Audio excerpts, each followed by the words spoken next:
Hey, everybody, welcome to the other side of Truth Tuesday. Tuesdays. I am Satoshi Sean. This is Litecoin Lisa. We are super buddies. We're here to hang out with you. That's right. We have a lot of people in the Geos. Okay. Hey, Tom. Magic Torch. Tom, you're fast. All right. Tom's on top of it. Tom's usually first in line. Jim, I think Jim won crypto on the Crypto Meme Review.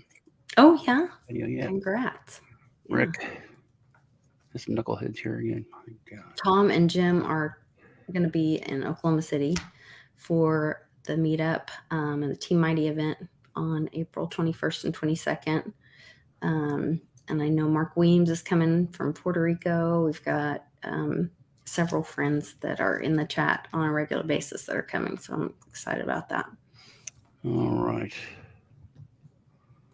I'm here, but if you don't follow Warrior on Twitter, you should. Solid tweets. Smart guy. All right, let's get into business. Into business, down to business. Doing business. Yep, live looks good. Everything looks cool. Okay. What were we talking about? All kinds of stuff. We're talking about all kinds of stuff.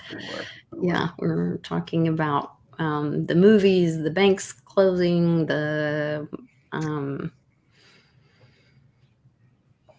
crazy stuff.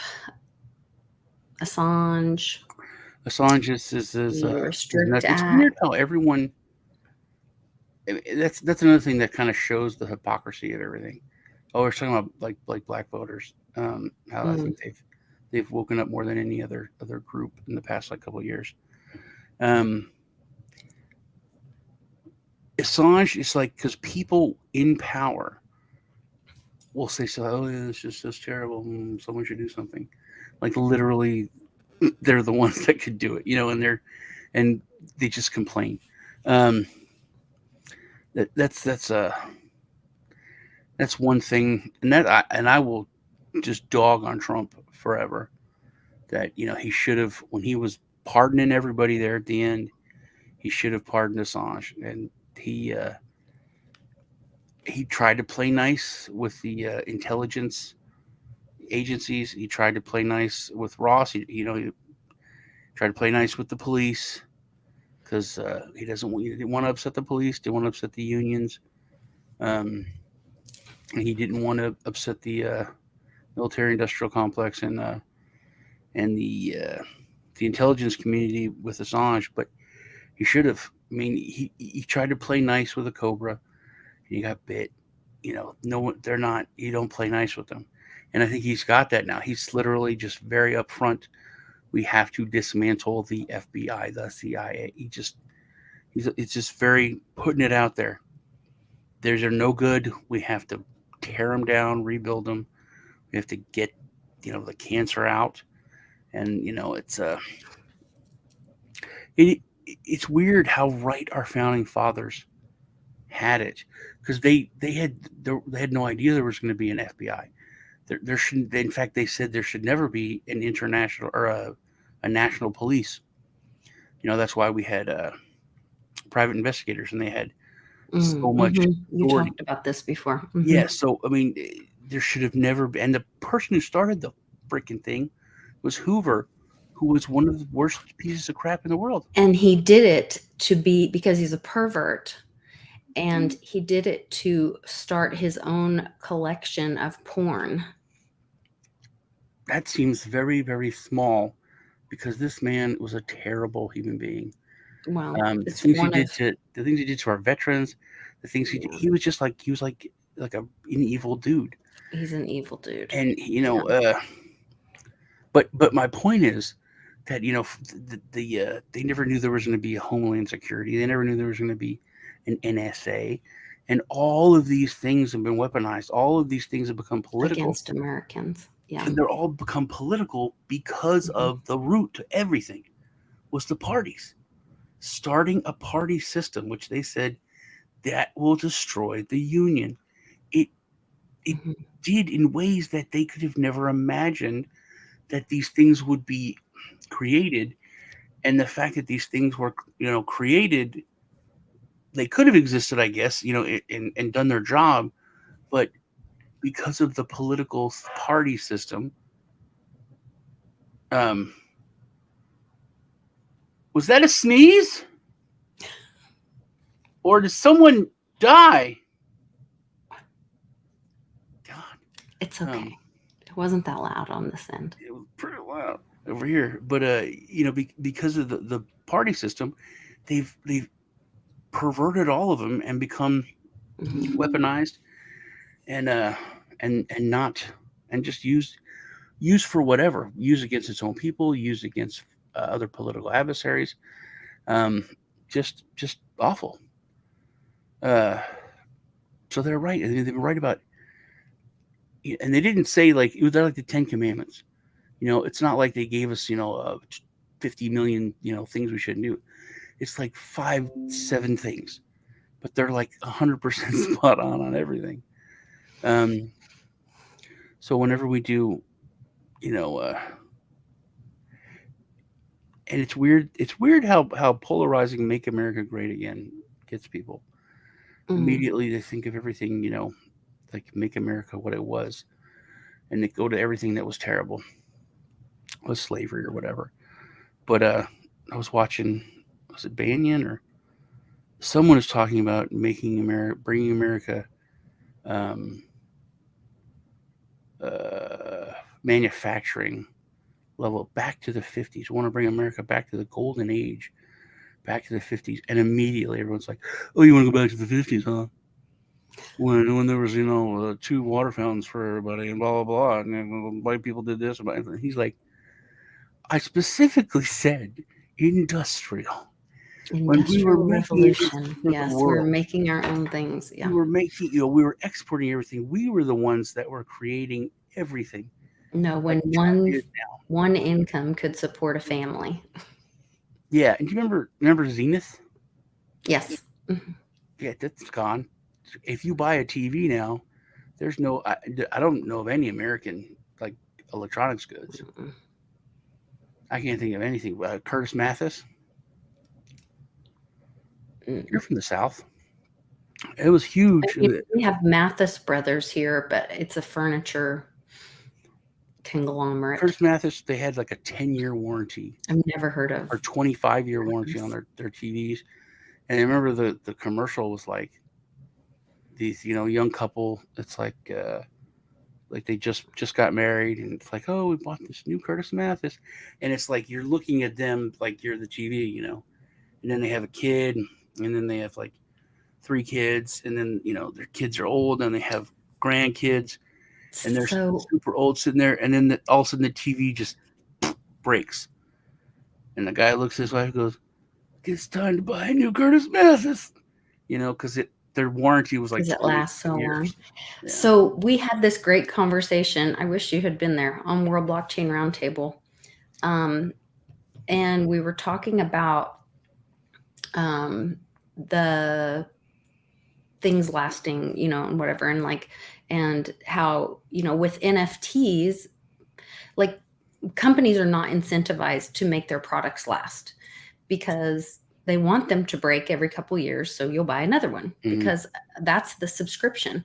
It's why like car dealerships, they'll sell the car cheaper because they make money on the service. Yeah. That's where they make all their money, is in the service drive.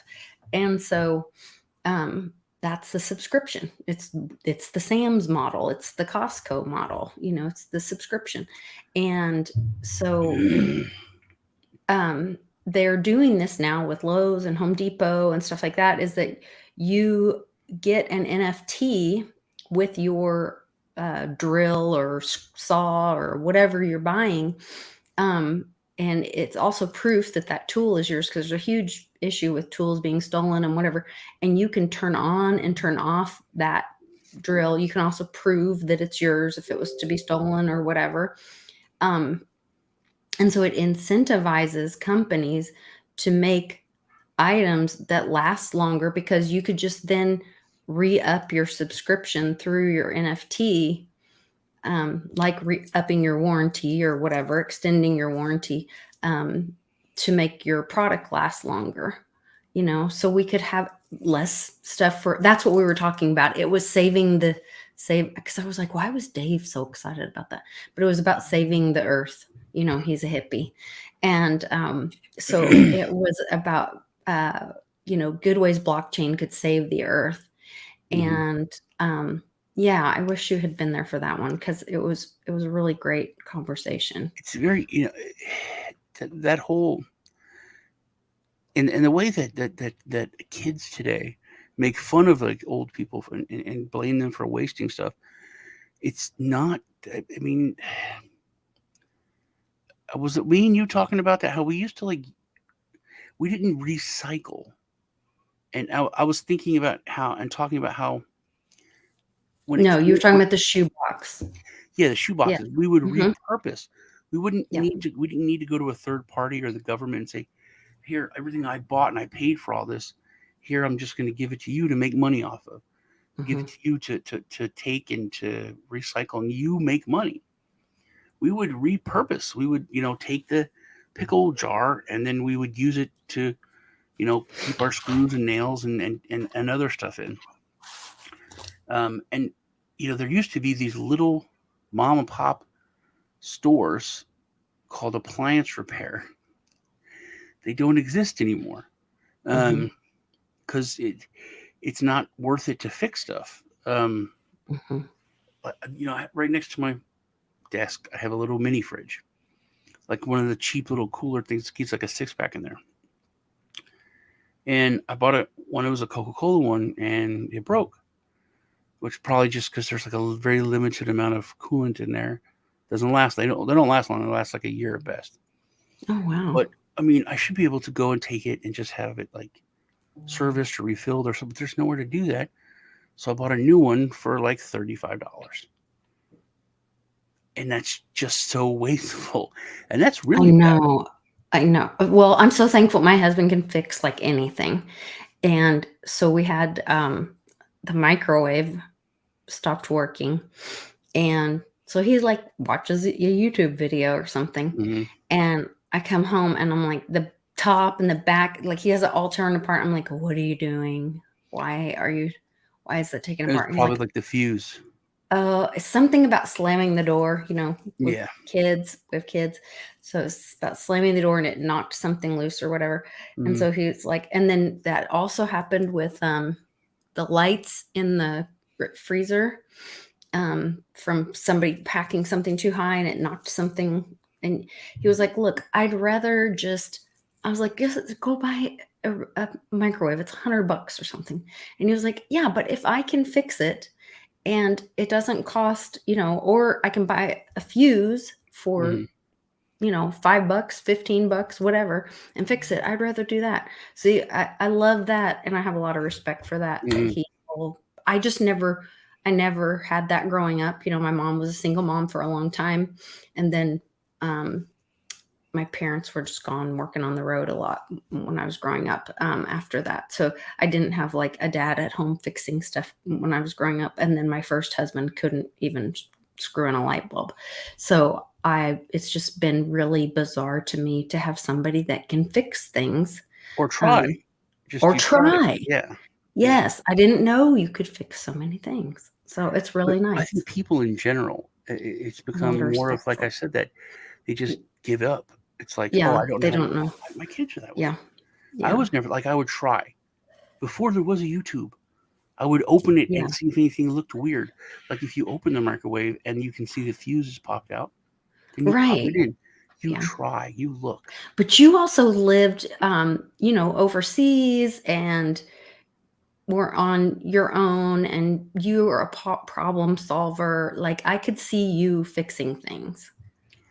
But I think all, but like in general, people just have got this mindset, like the recycling. I don't want to. I won't try to repurpose it. I won't think about it. I just know this is glass. We must put into this bin and give it to the gods of recycling. This is Which, paper. that is a big bunch of crap, bunch of BS. Like, What? it's not the whole recycling thing. It's not real. It's Like, it real. actually costs more. But see, It's a those. business in it Yeah, they're itself. making money. They're They're making making money. money off. Yes. Yeah, I mean that used to be. I mean, it still is for like the methods. If you get copper or certain, you take it to the recycling place, you make money. Hmm. Um, but you used to be able to turn in like you used to have can drives. Remember that? I Yes. remember where it all first started in second grade, and it was Then I was really sad because I didn't have a dad who drank beer. All these, all these cool kids had their beer drinking dads and brought Well, lots of then cans. they got to where they only wanted the tab because they would say there was more I was about to make a metal tab in the joke tab. from the '70s. Tab the drink. Yeah, I remember tab. It's like There one of was the more tab. metal in the tab than like the whole rest of the can or something, Well, which that that was didn't it make was also sense to back me. like But right in the beginning of like aluminum cans. So we got mm, a little magnet, and you're supposed to like touch the cans, and they only wanted the aluminum cans, not the tin cans. Uh, that's annoying. but yeah, that was like you used to be able to like go and recycle. I remember we used to go to, was it the lake or somewhere? There was this old Mexican dude who was always at the lake every weekend picking up cans. We'd like give him our beer cans. We were all there, partying. And I asked this dude, I'm like, hey man, how you're always out here, and I feel bad because like we're always out here, having fun. You spend your weekends out here just picking cans up. And then and this was like, the '80s. So minimum wage is like 350. Think Hmm. about this in general, about like how much money. And then he's like, "Oh no, I do this. I just do this, for my grandkids. I'm saving money for their college. Just come pick cans up every weekend, and I bring them with me so I get to spend time with them. We're walking around the lake, getting exercise, and I get to spend time with my grandkids, and then we're showing them how to like save money and stuff, and it's all going to go to their college." I was like, "Oh, that's cool." It's like, "Yeah, I got $18,000." What? So yeah, that was but that was back then when people would take it upon themselves and were involved Hmm. versus just putting it in a bin, putting it out there, and the truck comes. Um, I don't know, just a different way of thinking that we A used to. different way of thinking. I think we'll go back to some different ways of thinking. Um, I think we are, and maybe we need to. The dollar needs. I think one of the biggest things about the dollar dying is that the government will finally say, "Hey, we can't afford that." Can you see me? yeah, you just froze though. That was Oh, okay. weird. I think it's going to be that the government's finally going to say that we can't afford that. Whatever it is, something, whatever the silly stuff, um, that we're gonna have to hire 100 people and track everyone and create a list and a database for anyone that says Giga Chad. That's what I think is going to happen, and the government's going to have to start tightening its belt because They're already starting it here in Oklahoma. We have a state auditor that has started going through things the last few years during the Great Infection. And our governor is a constitutional governor, and he called out, he was like, why do we have this fleet of cars that have less than so many thousand miles on them for state employees? I mean, it's just a complete waste. Well, there are all these contracts with mhm. buddies to buy, so many cars every year and, whatever. So I think some of that stuff is already happening, but we'll see. It's not happening fast enough There's for so me. much just government waste. I remember Hmm. Ted's best friend, which we didn't like. We didn't know this happened. This was all just like organic. But Ted's best friend, his grandfather was one of my best friends, um, dad, and now Ted's best friends, which is just weird because he was like hanging out over there, and they're like, "You look a lot like this guy I used to know," and he's like, "It's not Sean Henderson, is it?" And that happens all the time. People like when they were kids, like going in the grocery store, Uh-huh. it would just be like looking at him, like, "Do you know Sean Henderson?" Like, yeah, it's like, yeah, I thought so. Like, you look just like him. Yeah, we know. So, but he was the dog catcher, and they said, "Hey, we're going to you're getting a new truck. Here's fill this form out and put in here anything that you want extra for the truck for your job." So he was a big car guy, and he's like, "What the hell?" And he was like, Holly blah blah 4 barrel carburetor, all this like super high performance stuff that was like ridiculously so it's like race car stuff. Oh And he my. got every single thing that he put on the request on his brand new truck as a dog catcher. It was like police interceptor, super crazy truck. Um, and it was just there's no reason for it. There's no reason for it. That's weird. That was a big lesson when I was a kid. I was like, oh, that is some serious government spending, Yeah. government waste. Well, I remember hearing stories about, like jokes about golden toilets or golden hammers or, Hmm. especially in the military spending, but government spending, things like that, on those contract kind of Well, things. there's a joke in the military about Motrin, because if you go to the military doctor, no matter what, you have AIDS, then you give you Motrin. Um, and it was a joke because they always said it was a cure all and stuff. And I found out why. I was talking to someone, and they're like, "Oh, dude, in the military, it, you have to put your budget in every year, and if you spend less than what you were budgeted, you automatically your budget gets slashed. So Oh, you try to spend everything to go over, so you get a bigger budget the next year." And he said, we have contracts with Bayer or whoever to get a lower price for Motrin, but we have to go through millions and millions of pills. So doctors they're giving out Motrin for everybody's every, gets it. yeah, no matter what it is, you get this and Motrin. Um, I asked one doctor because I forget what I went in there for. It was I had like the flu or something, and he's like, "I'm going to give you this antibiotic, blah blah blah, and some Motrin." And I said, "Why are you giving me Motrin?" And he looked at me and he said, "I don't know." He said, "I'm just used to giving it out." He goes, "Yeah, you really don't need it." Oh my gosh. When I moved out on my own, because my ex was civilian, Hmm. so if she got a prescription for like the strong like 800 milligram Motrin, was a big deal, and I had just like 50 giant bottles of Motrin when I moved out. That I mean, we had throw away Motrin, but I had so much Motrin, it was crazy. It's weird. That's government for you. Oh God, government spending. Yeah, when the dollar dies, it'll be. I mean, do you think hyperinflation will come first? Yeah, That will be part of yeah. the process of the dollar dying. Yeah. Well, it'll be for like a week, and then we'll change the term for, or the definition of hyperinflation. So It's just there's regular been inflation. these. There was one right before we started the show on my channel. There was a active shooter and there's one in Arlington, I guess, last week, and then one in Virginia today. In these small banks, one in Wells Fargo Bank today. And some people are saying, oh, this is going to be, oh, we have to go all digital to keep people safe. It's just another push to take people's guns away and to move us to the CBDC To faster, the digital um, dollar. digital dollar I was, faster. it was weird. It was so weird because for Easter, I wanted to get, I got these two golden eggs. I wanted to put money in them, and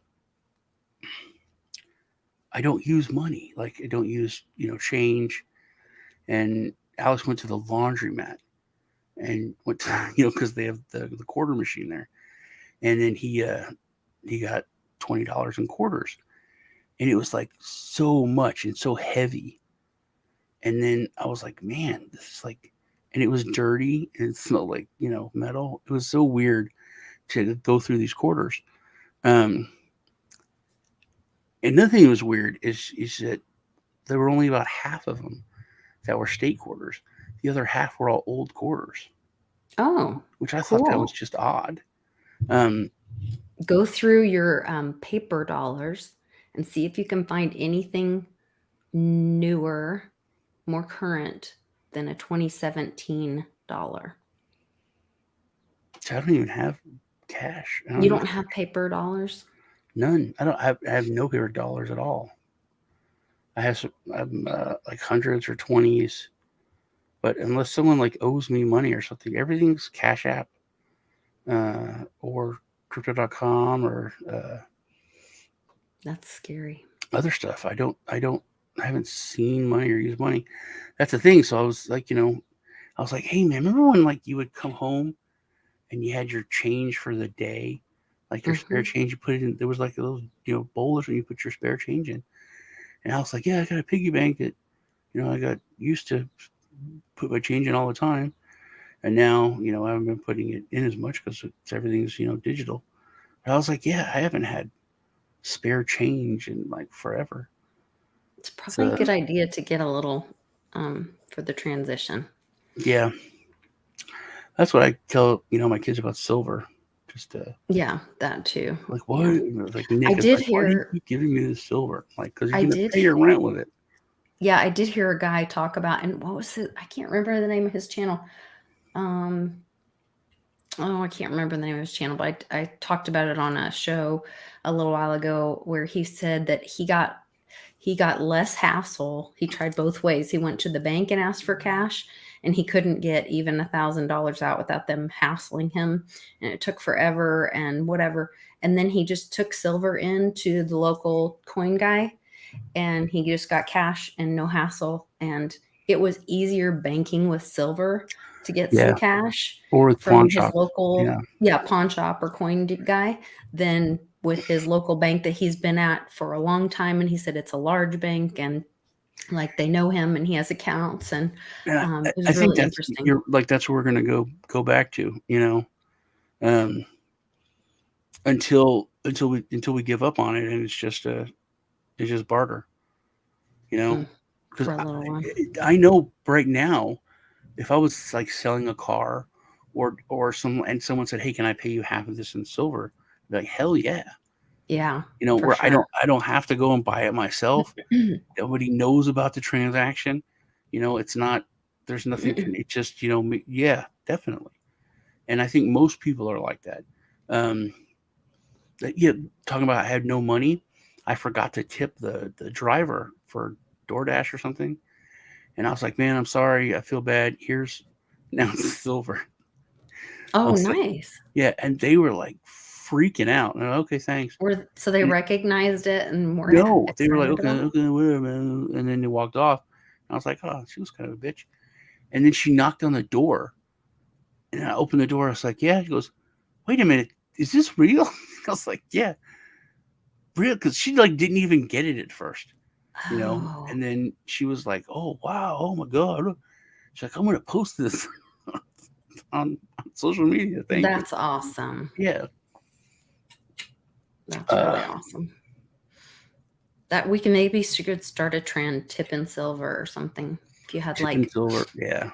yeah, like How much is silver a tip. gram of silver worth? Those little grams, but they're not I worth it. don't They're have not worth it to buy. grams. They're Would that literally be like a 10-cent piece, like the like old 10-cent pieces? What would a no. They have gram you be? can buy it's like a 10 grams, and they're just little tiny. Like you can get 10 grams of gold or the little grams of gold. Oh, okay. But I used to buy the silver like off eBay and just give it. They're little tiny bars. Um, Computer, how much is 1 gram of silver worth? As of April 11th, first gram of silver was worth about 81 US cents on the foreign exchange. 81 cents. But they probably cost like $1.50 to buy because they're harder Get to it in make. your own Yeah. possession, So, and then you're paying shipping, and then you're but yeah, paying. that's like $1, man. That's a pretty decent. That's a Hmm. good tip. I give a couple grams of silver. Yeah, Start people stacking. interesting. Yeah, that would be interesting. Yeah, I grams are wonder. small, but I mean grams of gold. That's like $100. Yeah, That's wild to think about. that's when I started buying gold again. It was grams. Stacking those up. Um, 1 grams. I think they have sell 10 grams, 5 gram bars. By the way, you can follow the link down below. Get yourself some free silver at moneymetals.com. Just use the code Sean. Thanks, I am. I would. I hope you can come to Oklahoma City too. I would love to meet you in person. Yeah, And I hope you'll do more videos. I was checking out your channel the other day to see if you did any more videos lately because I keep seeing umbrellas everywhere. she has been talking about umbrellas a lot. They're everywhere. Psalm 91 is all about the umbrellas and the Q's umbrella policy, and Trump was with an umbrella the other day, and I just keep seeing umbrellas everywhere. All right. Well, I think we've had A great Tuesday. great because you got it done. Wow, great. Yeah. Nice. All right. Well, there are 426 people watching this stream. That's awesome. Wow. Thanks for watching, you That's a guys. lot. YouTube must actually be pushing it. They Please didn't go push my back and marijuana watch my video. channel My too. video, I had like 9 views, like for 3 hours or 5 hours. Wow, that's weird. Yeah, because it was about pot, so cannabis. But now it's starting to go up. All right, but when the show is done, they'll say I had like 70 views. It's all the So time. the other day, Jean-Claude was live, and we were all watching the number. I think it was on Rumble. I think he moved over to Rumble, and it was going like thousands. And you could see people in the live chat. Like you could see hundreds of people in the live chat, and it would go to thousands, and then it would go down to, and it would say 1, and then it would go up, and then it would go down to 1. And it was the most bizarre thing, like rubbing it in your face that they mess with the algorithms and the views and whatever. Yeah, they can control it. Well, you Yeah. had the same thing happening on your channel, like back. Oh, I don't. I mean, it's such a joke. I mean, you don't make any money from it to speak of. I mean, the money that you make on YouTube is from your people supporting you on Patreon or coming to events. I do. I have a Patreon. I know you always talk about showing me how to set one up and all. Yeah, you need to get one because they're, and then my patrons can private message me. They'll send me information. I can post other information on there. Like I love having a Patreon. Mm-hmm. So I can post other content on there that I can't post on here. Like I love it. Also, like on Roblox and Roundtable, we would have like a bunch of people watching, and then we would say something specific, and it would just they're gone. Yeah, it was weird. And Joe even we did like experiments. This is like a while ago. We'd start talking about like Epstein or something. Bam, like half the people gone. Half the views were taken off. Yeah, I would love to see the census corrected. That would be a cool thing to see too. Yeah. Thank you, Rick. It's very nice of you to say. We'll see. All right. Well. All right. I'm going to head off. Have a great Tuesday, everybody, and we'll see you. Sean and I will be on World Blockchain Roundtable on the Dragon Chain channel on Thursday morning. And I'll be on tomorrow on Wednesday. I don't know who I'm going to have on Wednesday. I might, who do I need to, I might see if I can get Ben to come on and do it Educating Lisa tomorrow or something. Tell him I said, hey. Yeah, I will. Yeah, he's traveling right now though. So I don't know if I can get him to come on. Sometimes when he's working like that, I can't get him to come on. Might get Reggie to come on. Does he still have the Divvy bus thing? No. I mean, he has a big bus, but not Divvy, I don't think. Okay. I think he still likes Divvy though. Yeah, he but does. I don't think it's sponsored by them anymore. I don't know how that all plays out, to be honest. Oh crap! I have to get with Jeff McCabe too. I forgot I was supposed to send him a message about something. Oh, I saw him posting about those. I know you did a show with him about and I saw it turning the page. Yeah, the comic. Yeah, the Lightning comics are awesome. Yeah. Yeah, that was cool. And they got I have like a bunch of NFTs and like they're not worth much, but he gave me a Lightning portal, so I get like all the. There's only like 150 or a couple hundred of these, minted, but you get a copy of like every comic that comes out for free. You get an NFT with your ticket for Team Mighty that Mame is making actual offers for this, like big offers for this portal. It's really weird. Oh, but yeah, sign up for that. Go head down to the OKC. Thank you. See Lisa. Yeah. I do love saying that. Yeah. And if you want, you can buy a ticket and get an online opportunity. I can send you a link to a private stream to attend online. And like I said, you'll get a NFT that Mame herself is custom creating all these individual unique NFTs for the event with your purchase of a ticket. So it's $99 or $100. I don't know if it's $99. You can either pay Litecoin for the NFT or you can buy it on Eventbrite. Go to litecoinlisa.net and get your ticket. I'd rather you come to the event so I can hug you and see you. And I'm ordering a ton of food. And I want everyone to eat it. No more doing sponsor for Ben. So. Well, I'm sure it's going to be awesome. Sure, it's going to be awesome. Yeah. All right, you guys. All right, everybody. Take care. Leave you with this. Alexa, can you tell me a nice joke? I think